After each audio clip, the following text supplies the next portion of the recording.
In Dungeons and Dragons, there is a rarely discussed element of the game. In the world's greatest role playing game, there is something so minor, so inconsequential that it never gets brought up.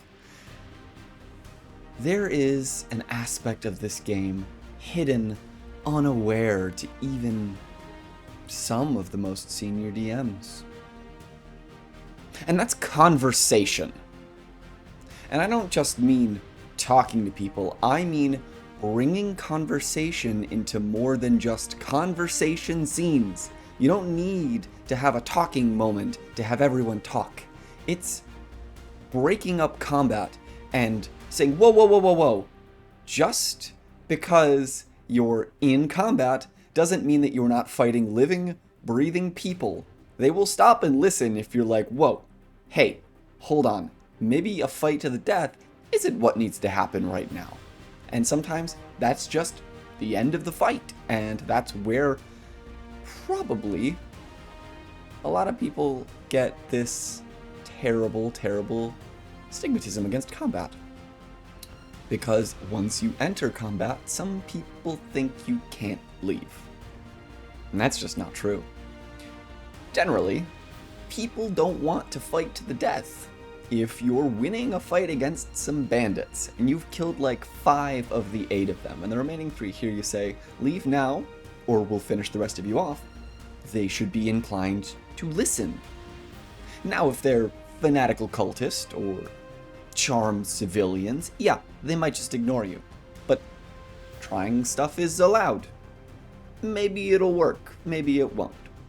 This isn't purely limited to bandits, though. In Icarius, our not at all weekly campaign, the party managed to stall a fight with a lich in order to take advantage of a very crucial moment.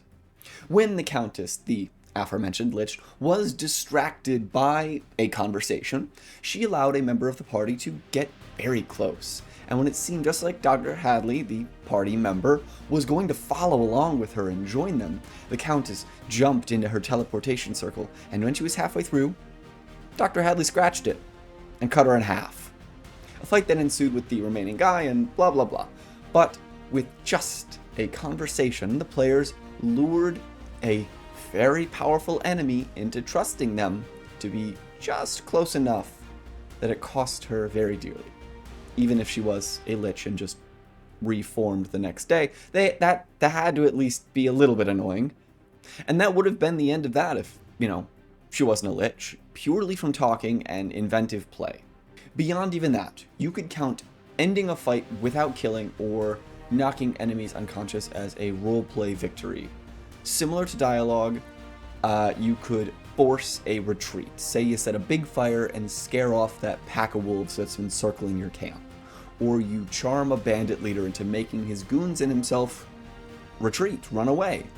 Or you could just block them from continuing the fight by collapsing a tunnel or something. You do not need to fight to win a fight. Thank you all for watching.